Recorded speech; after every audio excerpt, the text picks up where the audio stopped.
Andito sa isang dorm sa Metro Manila. Hindi lang siya ordinaryong dorm. Kasi itong dorm na to, gawa sa container unit. Yung dinadala ng mga truck. Kung gawa sa bakal, hindi ba mainit dito? Raining Manila, hindi ka ba nilalamig? Tol, sa oras na sinushoot natin to, pare, bumabagyo tol. Pero okay lang yun tol, kasi for the next 24 hours, ito yung magiging shelter ko sa bagyo. Pre, bakali pa rin na ako tol. Pasok na ako.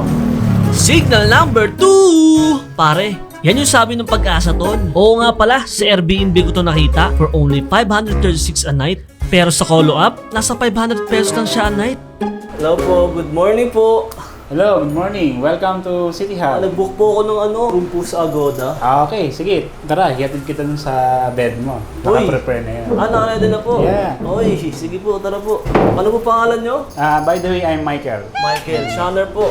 So ito yung pinaka natin, common area. So pwedeng kumain dito yung mga tenant pag may binili silang food.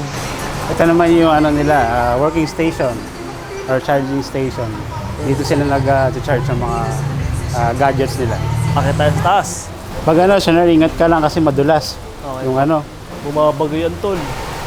So ito yung magiging bed mo, Shanner. Wow. Yung bed mo. Yan yung locker mo dito sa baba. Ito yung bed number mo, H303. So, H303. may locker. Bali dalawa yung locker mo. Okay, isa po yung yung... Ikaw magpo-provide ng padlock. May dalawang option ka pala dito pre, isang 1,995 na walang aircon sa second floor at 2,995 naman sa may aircon sa third floor. Yung nakuha ko pala na pad may aircon, kaso sa gabi lang siya binubuksan. 9pm to 5am yung schedule sa container namin. Okay na din since yung mga kasabayan ko sa pagtulog ay mga pang-umagang pasok, kaya understandable na hindi buksan. May container naman ng mga night shift na sa umaga binubuksan yung aircon dahil doon yung tulog nila. Pare, kailangan natin magmaingay tayo kasi may tao dito pre at nakakaya akong magingay tayo. Pero pare, ito yung higaan ko tol. Tignan natin pre. One small step for humankind pare.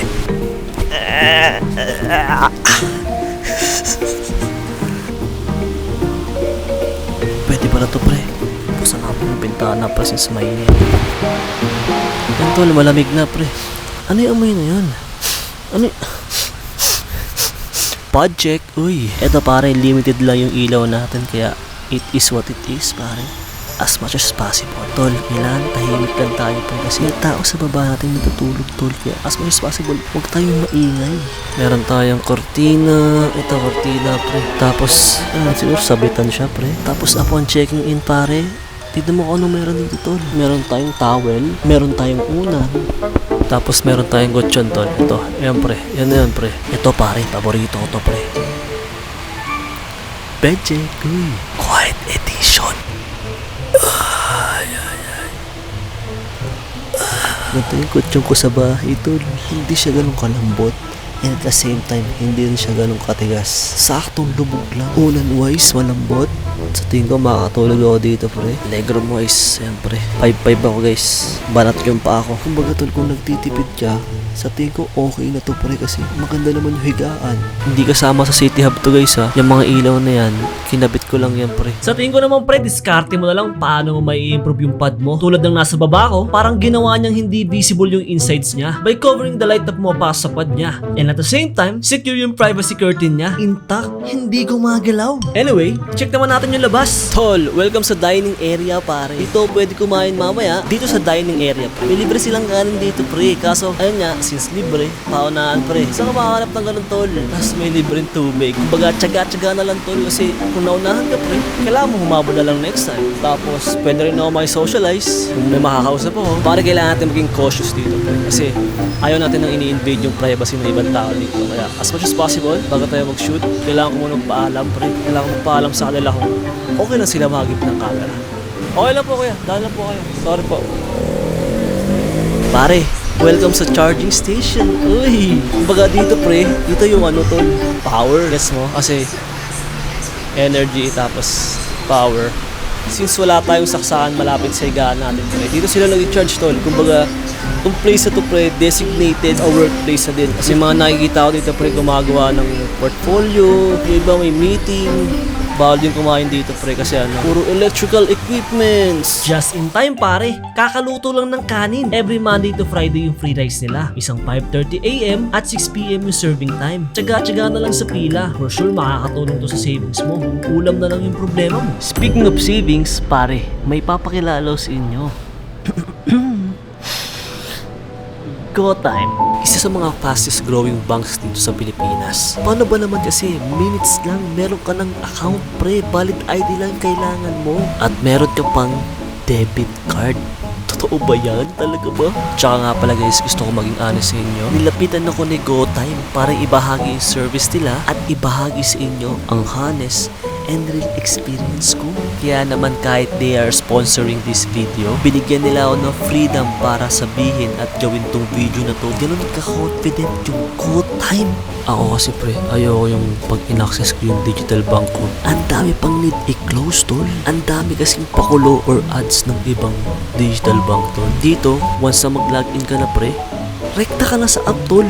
Wala nang jimbo jumbo pre. Very easy user interface pare. Ang dali mag-navigate sa app. Kailangan mo magbayad ng bills.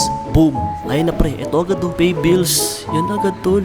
Pay bills agad. You can earn 1 Go point for every bill you pay worth at least 100 pesos. Kailangan mo magpadala sa ibang bank tol.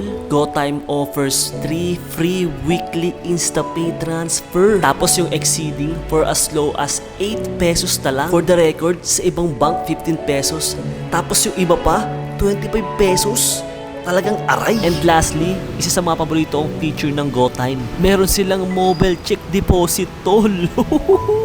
Ilang beses na akong tumanggap ng cheque sa mga taong ayaw gumamit ng teknolohiya. To the point na kailangan mo pang pumila sa bangko. Sa GoTime, punta ka lang sa deposit, tapos check deposit, pipicture mo lang yung cheque mo, tapos make sure na yung details mo kapareho ng nasa cheque. Okay na, hindi mo na kailangan pumunta sa bangko. At ang GoTime ay licensed and regulated ng Bangko Sentral ng Pilipinas. CDIC insured din siya up to 500,000 pesos. Kaya kung ready ka na mag-save ng pera tol, GoTime got you.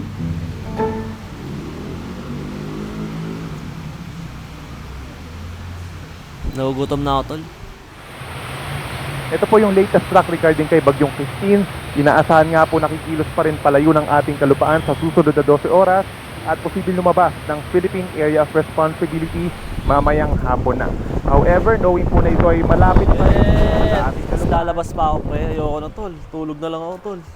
Sabay-sabay tayo guys. Keep safe and dry.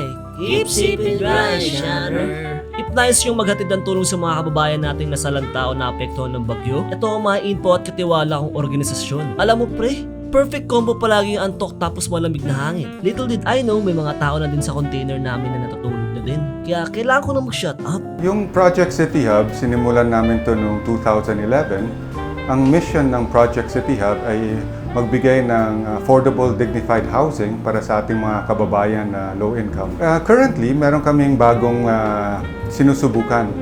Gusto na kasi namin na mabigay yung City Hub services sa ating mga kababayans for free. Now, isa sa business models na nakita namin para magawa ito is kami sa mga Airbnb, para we will attract mga foreign travelers, mga backpackers. So hopefully, yung mga backpackers, yung payments will be the one to augment yung locals so that we can give yung sa mga locals ang services ng City Hub for free.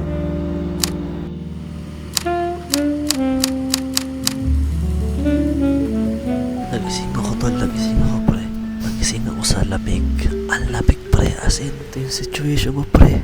Ang lamig pre, ang lamig tapos may humihilig sa labas.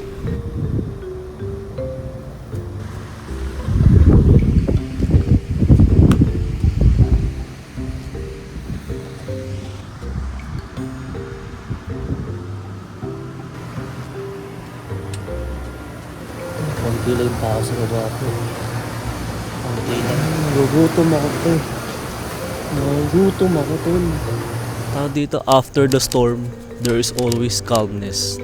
Ay, tama ba yung English ko to? Pero yung nasa likod ko, pre, ito yung CR/washroom, pre. Tara, pasok tayo. All gender pala dito sa bandang container namin, pero may designated naman na shower and restroom para sa babae at lalaki. May kaputikan nga lang yung sahig gawa ng mabuhangin to bato sa labas at shower wise, may mga stains nga lang yung pader. Ito pare, marami nag-aantay nito, pre. Bidet check.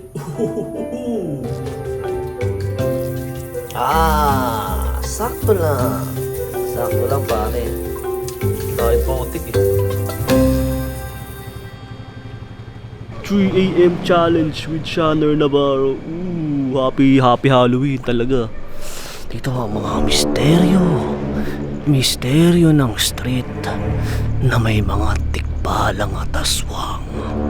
Yan, Kuya Clint, ginagaya boss mo, sorry ah. Since may mga kasabayan na akong gising at nagre-ready na sa pagpasok, for sure may mga bukas ng kainan or bilihan ng mga baon. Buti na lang sa kanto dito, mga 3 minutes walk away lang, merong karinderya. Ito muna ako kakain dahil wala akong utensils. Kumbaga ikaw, kailangan mo talaga ng sarili mong gamit. Wala akong dalang gamit tuloy. First bite. Thank you, Lord.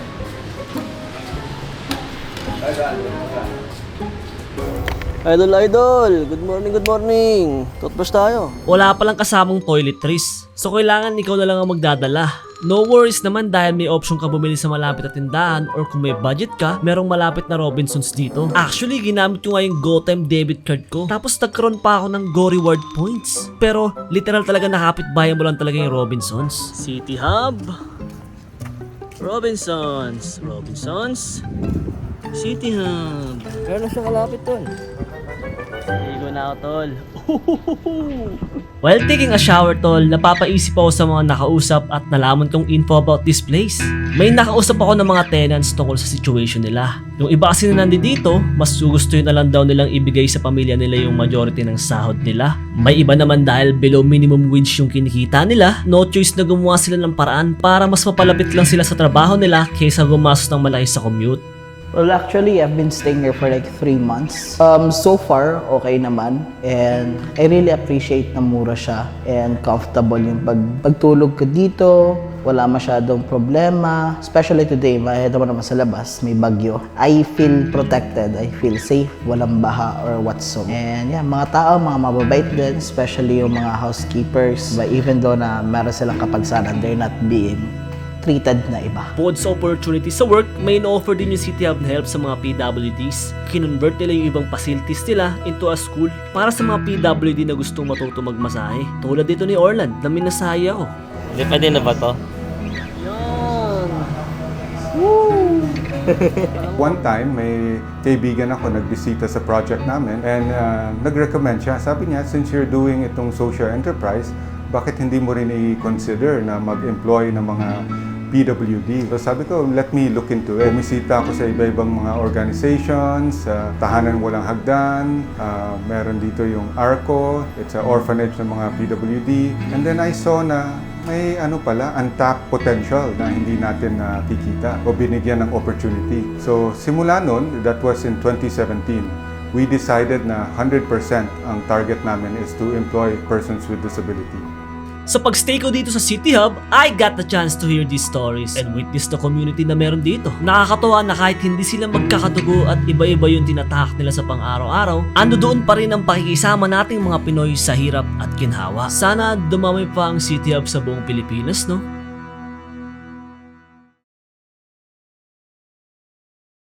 And that is it for this video pare. Maraming salamat sa panonood and shoutout kay Damit I'm Mad at saka kay Cray Gaming. Uy, pare, ang ganda ng mga pangalan nyo. Simple lang naman ma-shoutout sa mga videos natin. All you need to do is comment down below.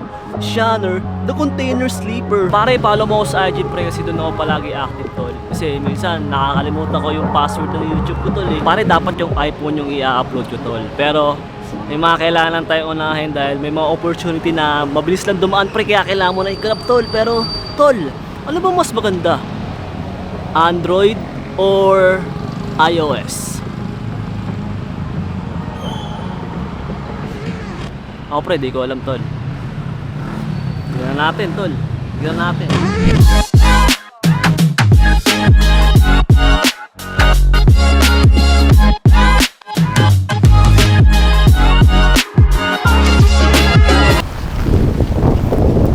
Uy, gagi. Gagi. Tumabagyo na po mga kaibigan. Perfect.